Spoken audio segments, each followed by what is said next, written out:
नमस्कार दोस्तों। हमारी आज की कहानी है गुलाम। राजू आज बहुत उदास था। आज उसके हाथ से गिरने की वजह से मोबाइल की स्क्रीन टूट गई थी। शोरूम वालों ने उसे कल तक ठीक करके देने के लिए बोला है। क्या करूं, टाइम ही पास नहीं हो रहा।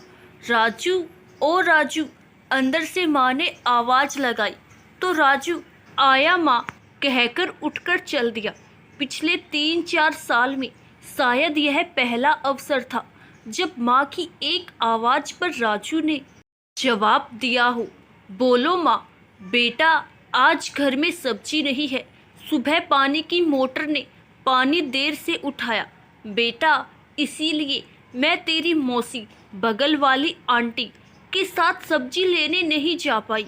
मेरा प्यारा बेटा, मेरा राजा बेटा, मेरा ये काम कर देना बेटा, माँ ने लगभग मनुहार करते हुए कहा। खाली बैठने से अच्छा है चलो आज बाजार ही घूम आता हूँ।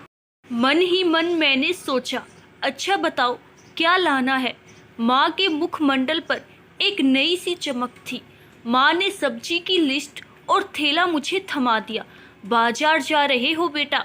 ठहरो, मैं भी चलता हूँ, दादाजी ने छड़ी उठाते हुए कहा। हाँ दादाजी, चलिए। बेटा, मेरा ये चश्मा टूट गया है। काफ़ी दिन हो गए। तुम्हारे पापा को तो ऑफिस से टाइम नहीं लगता, तुम ही ठीक करवा कर ला दो। दादी जी ने मेरी तरफ बढ़ते हुए टूटा हुआ चश्मा मुझे थमा दिया। मैं और दादाजी स्कूटी पर बाजार चल दिए। दादाजी को नाई की दुकान पर छोड़कर मैंने सब्जी ली और दादी जी के चश्मे का फ्रेम बदलवाया। मैं थोड़ी ही देर में फ्री हो चुका था। नाई की दुकान पर पहुंचा तो दादाजी का नंबर अभी नहीं आया था। कटिंग करवानी थी उन्हें। बेटा, अभी मुझे आधा घंटा और लग जाएगी। इतने तुमको कोई और काम है तो कर आओ, दादाजी ने कहा। अरे हाँ, याद आया, रमेश का घर यही बगल में ही तो है। कितनी बार बोल चुका है, कभी घर आना यार। मैंने मन ही मन सोचा। मैं रमेश के घर पहुंचा तो वह घर पर ही था। आंटी से नमस्ते हुई और हम वही ड्राइंग रूम में बैठ गए। आंटी चाय ले आई, खूब गपशप हुई। पता ही नहीं चला कब आधा घंटा बीत गया। आज कितने दिनों बाद घर आया था। अच्छा रमेश, चलता हूँ, दादाजी वेट कर रहे होंगे। आते रहा करो बेटा, आंटी ने भी कहा। नाई की दुकान पर पहुंचा तो दादाजी फ्री हो चुके थे। हम दोनों घर की तरफ चल पड़े। रास्ते में दादाजी ने स्कूटी रुकवाकर कुल्फ़ी वाले से कुल्फ़ी खाई और मुझे भी खिलाई। दादाजी ने बहुत सी बातें बताई उस कुल्फ़ी वाले के बारे में। काफ़ी पुराना था उस कुल्फ़ी वाले का इतिहास। वाकई कुल्फ़ी थी भी गजब की। भूल ही गया था उसका स्वाद। अगर पहले कभी खाई भी होगी तो याद नहीं। हम वहाँ से चलकर घर पहुँचे तो दोपहर के 2 बज चुके थे।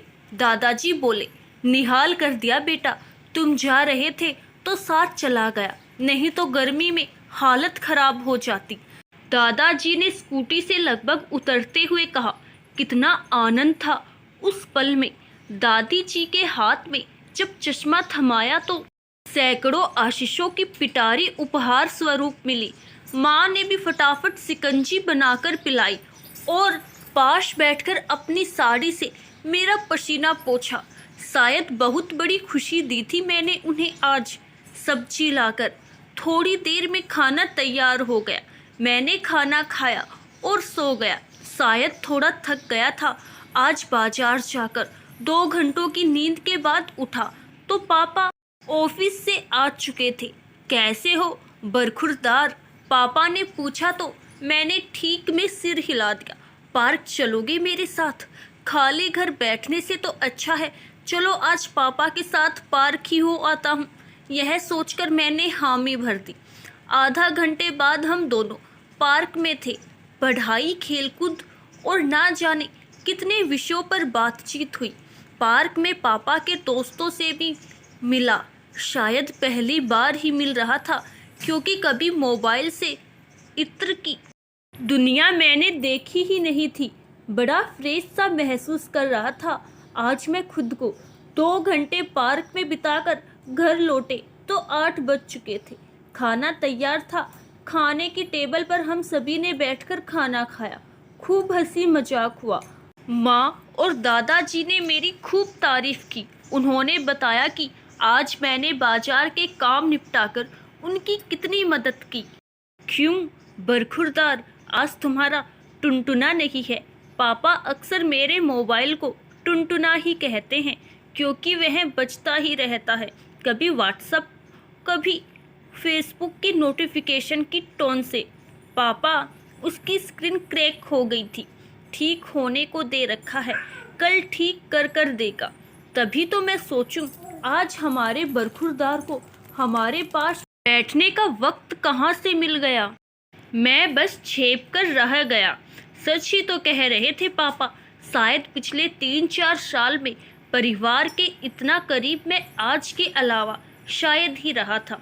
खाना तो अक्सर मैं अपने कमरे में ही खाता था। वो आवाज़ लगाते लगाते थक जाते थे, लेकिन शायद आज पहली बार था जब मैंने हर किसी की पहली आवाज़ पर मैंने उनको जवाब दिया था। अच्छा चलो सो जाओ, सुबह 5 बजे उठकर मेरे साथ पार्क में चलना, सुबह की हवा और भी सुहानी होती है। पापा यह कहकर सोने चले गए। मैं भी उठकर अपने कमरे में आ गया। मोबाइल पास नहीं था, इसीलिए बिस्तर पर पसरते ही नींद आ गई। घुर घुर की आवाज़ से अचानक आंखें खुल गई। देखा तो सुबह के 8 बज रहे थे, लेकिन पापा ने तो सुबह 5 बजे उठने को कहा था। और ये क्या, फ़ोन तो आज ठीक होकर मिलने वाला था।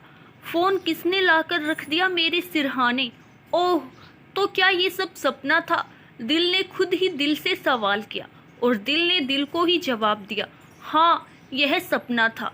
उसने एक झटके से टुनटुने को टेबल पर रख दिया और माँ, पापा, दादाजी चिल्लाता हुआ नीचे की ओर दौड़ पड़ा, नाश्ते की टेबल की तरफ, जहाँ उसके अपने रिश्ते, उसकी खुशियाँ पलके बिछाए उसका बेसब्री से इंतजार कर रहे थे। टुनटुना अब भी बज रहा था, लेकिन वहाँ उसकी आवाज़ सुनने वाला कोई नहीं था, क्योंकि उसका गुलाम आज आज़ाद हो चुका था। आशा करती हूँ दोस्तों, आपको हमारी आज की कहानी जरूर पसंद आई होगी। धन्यवाद।